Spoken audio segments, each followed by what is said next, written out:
Let me say this. I talk about a lot of things. And I don't want nobody to take it personal like I'm attacking anybody because I'm not. And I can talk about myself and things I've been through, and I can own up to it. Whether I did it the right way or I thought I did it the right way, I can talk about me.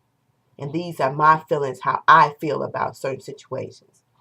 So, what I want to talk about is these banks and these companies who have customers that they say they treat well, and in hindsight, they really don't when the problem arises. My big pet peeve is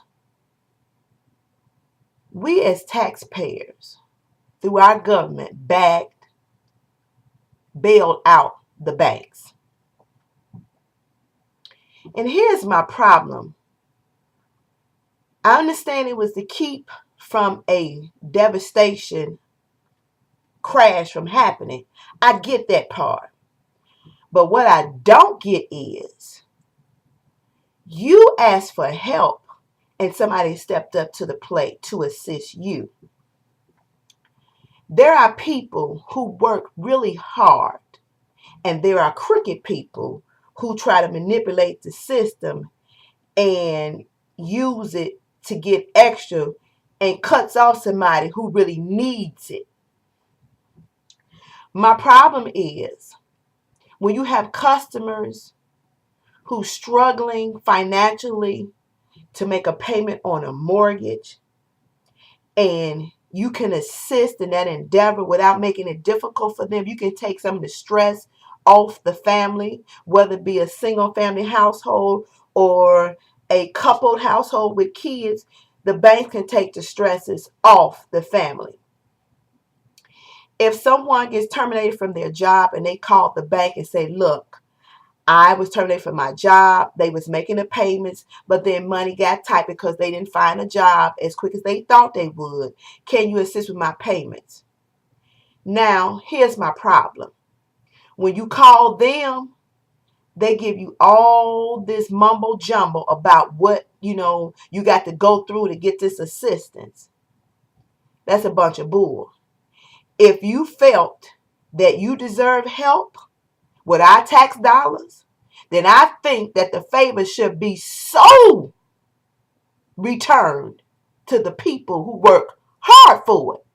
If they're making the genuine effort to make a payment, because some payment is better than no payment. We get all these freaking houses around here in the city that's abandoned, and it doesn't make any sense.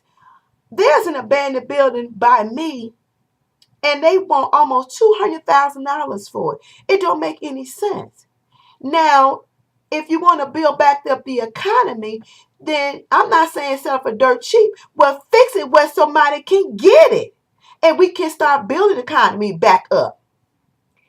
You banks, you corporations, you take money from consumers, and when there is a need for the consumer, you slap them and basically spit in their face, and then you don't want to help.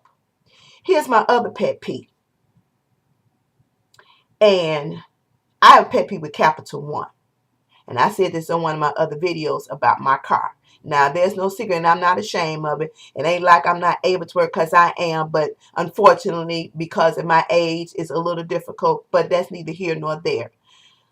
I called about my car, and I explained the situation. And this is what rubs me the wrong way.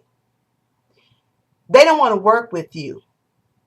They say they do, but they don't. And then they spit out this lingo and try to make you think that they're accommodating you. But when you really sit back and you look at it, they're not accommodating you. And there's nothing you really can do. So you either have a choice. You can struggle in paying, or you can get a repo and it goes on your credit. Is that fair? No, not if I'm making an effort. Now, there'll be some people that will argue, I work hard for mine, and you should have thought about saving your money and doing this. Okay, let me tell you a little tidbit of information. If you have one person in your family that get deathly ill, they can wipe out your whole bank account and put you at broke status. So please spare me with that nonsense that you're spitting. My last point and my last pet peeve is banks who you call to assist you to keep from getting overdraft fees because of your situation, or you tell them that you called the company that you deal with and they still continue to do the ACH draft. Now you try to protect yourself on that end, and there's nothing, your hands is tied. Now you got an astronomical amount of overdraft fees. Again, is that fair? So what are you to do? What? Now this is how you end up with messed up credit. You got to pay money to get, you end up in collections. You end up with them calling you up the wazoo. All y'all have to do, banks and corporations, because you're not hurting that bad. You have backup funds. Work with your customers. And this economy can really get so much better if y'all stop being so freaking selfish. I understand there's rules and regulations to follow, but there's a way to assist somebody who's really making that effort to pay their responsibility. They're not negating their financial responsibility. They're just in a little bit of struggle. So you should think about helping somebody else, like when you needed some help for yourself and your companies and your corporation. That's all I'm saying. One hand washes the other.